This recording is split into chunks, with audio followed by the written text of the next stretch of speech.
আজকে কথা বলবো হলিউডের সিনেমা নিয়ে। সিনেমা কেবল বিনোদন নয়, এটি একটি শক্তিশালী রাজনৈতিক হাতিয়ার। বিশেষ করে হলিউডের গত 100 বছর ধরে মুসলিমদের যেভাবে পর্দা দেখিয়েছে তা কোনো কাকতালীয় ঘটনা নয়। আজ আমরা দেখব কিভাবে 20 শতক থেকে শুরু করে 21 শতকের আধুনিক সিনেমাগুলোয় আজও আমাদের সম্পর্কে ভুল ধারণা ছড়িয়ে যাচ্ছে। 20 শতক, লরেন্স অফ আরাবিয়া, 1962।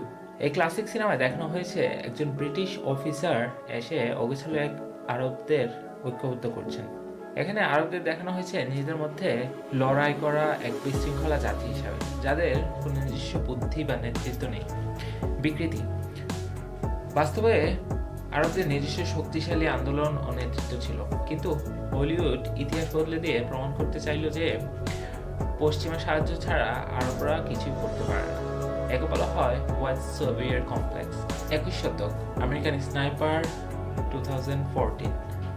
ইরাক যুদ্ধের উপর ভিত্তি করে তৈরি সিনেমায় একজন আমেরিকান স্নাইপারকে জাতীয় বীর হিসাবে দেখানো হয়েছে।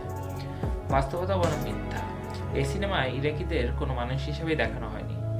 সেখানে নারী ও শিশু সহ প্রত্যেক মুসলিমকে দেখানো হয়েছে সম্ভাব্য খুনি বা আত্মঘাতী হামলাকারী হিসেবে। সিনেমাটি যুদ্ধের আসল কারণ বা ইরাকের সাধারণ মানুষের দুর্দশাকে পুরোপুরি এড়িয়ে গেছে। এটি দর্শকদের মনে এই ধারণা গেঁথে দিয়েছে যে মুসলিম দেশগুলোতে সাধারণ নাগরিক বলতে কেউ নেই, সবাই শত্রু। আর্গো, 2012, হলিউডের ন্যারেটিভ। এটি 1979 সালের ইরান বিপ্লবের প্রেক্ষাপটে তৈরি।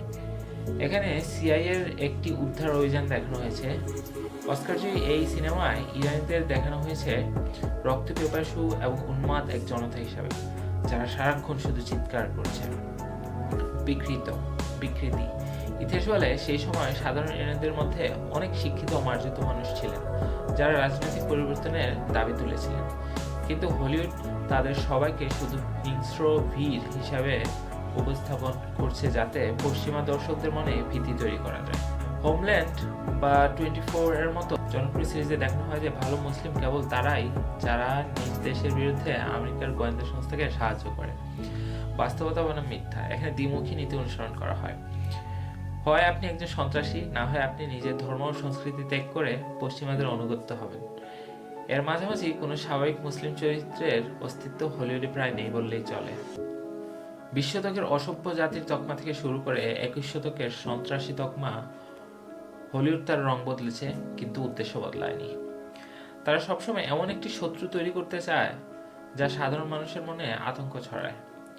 পরবার যখন বড় পর্দায় কোনো ভিলেনকে আল্লাহু আকবার বলতে শুনবেন, মনে রাখবেন এটি কোনো সত্য নয়, এটি কেবল $1 বিলিয়ন সাজানো প্রোপাগান্ডা।